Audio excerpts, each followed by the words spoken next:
If you're a big swim team and you like to order a lot of gear, maybe you ought to check out Swim Outlet Team Division for these reasons. Swim teams receive a 10% discount on bulk orders. Swim teams or organizations get an 8% commission on referred sales. You'll also like their customization services, which is affordable and available at all times during the year for all team gear. With over 50,000 items in stock, you can get most anything you want. Swim Outlet Team Division. You need to try it out. You'll be glad you did.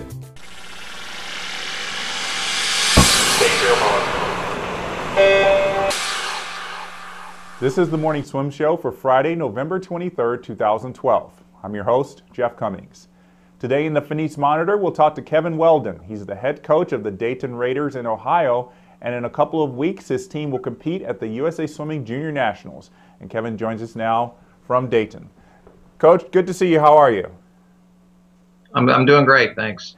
So before we talk about your team, let's learn a little bit about you. You've been coaching at the Dayton Raiders for 23 years. Now, to me, you don't look like you're that old. So how old were you when you first started coaching there? I was 30. 30. So okay. So and you had coached at several other clubs before that.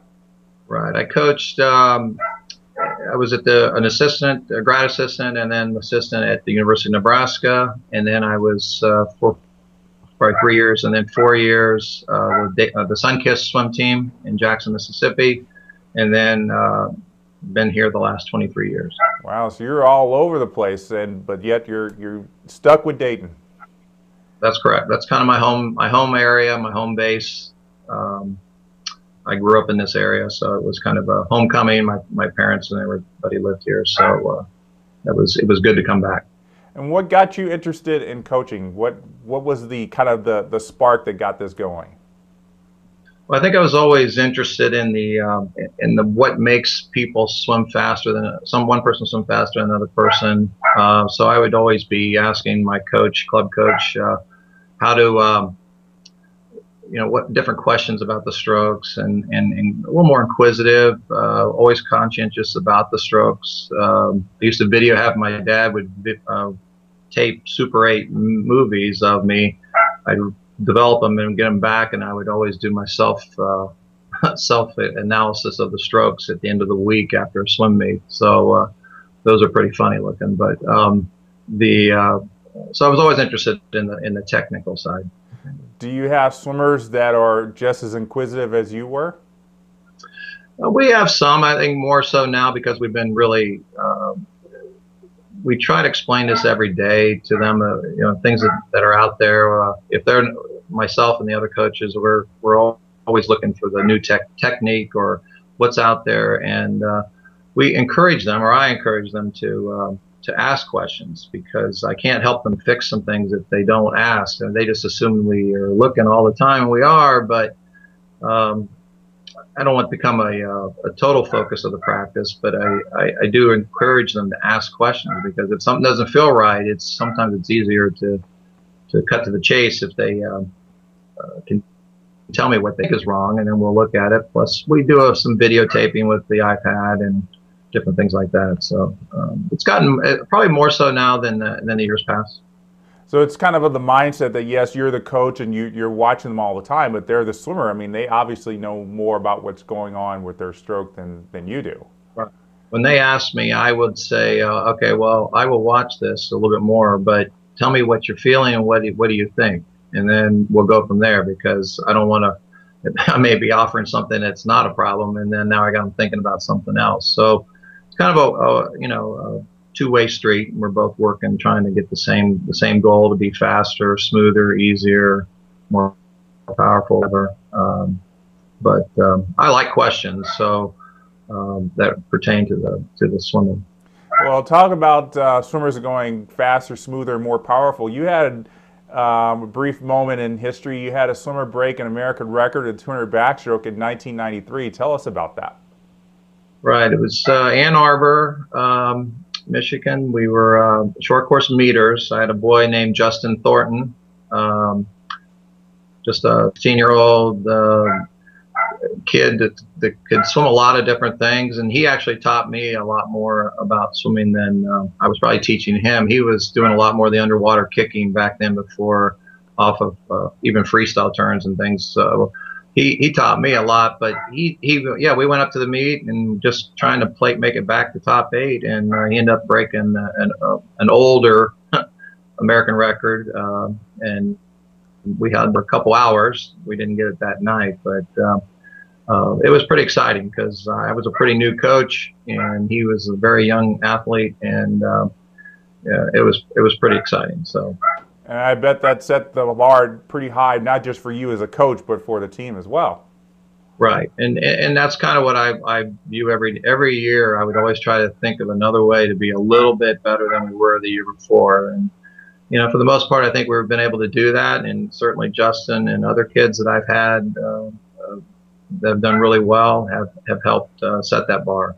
Well, something that you've done really well was winning the men's team title at the Junior Nationals this past summer. It was a really close race. You beat SwimMac Carolina by half a point. Now, when did you know that you had actually won that title?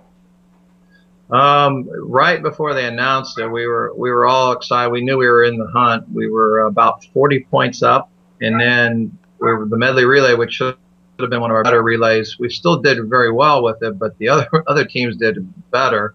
And I didn't have my breaststroker who had trial cuts at that meet, so we improvised with some other athletes, and we thought we'd be top 8. We ended up 15th, and the lead drastically was cut, and we actually thought we lost by half a point. So I had parents up in the stands looking at Swim Mobile, trying to figure out the point total. We weren't sure if all the points were in.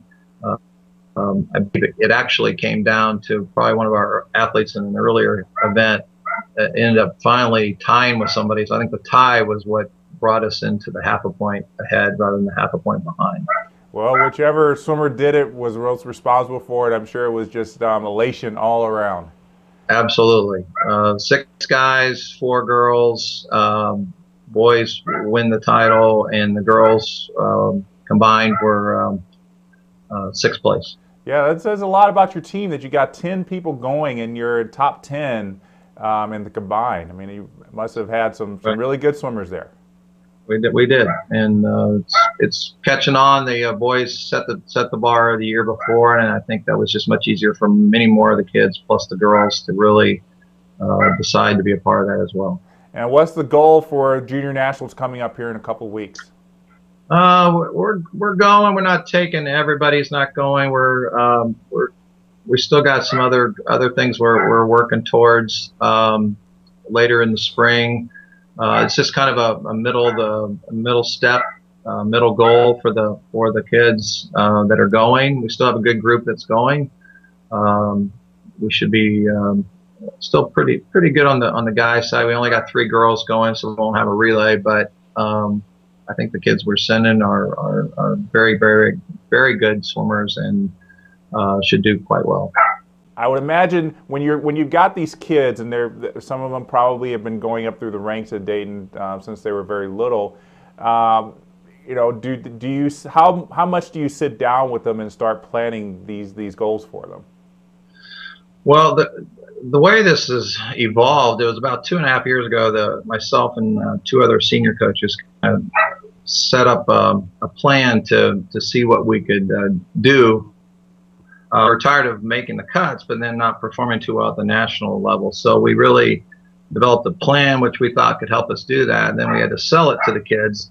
So we pretty much talk to them weekly, if not daily, about remind them of these goals, of their goals, the team goals. We really try to shift the emphasis to the team rather than the individual.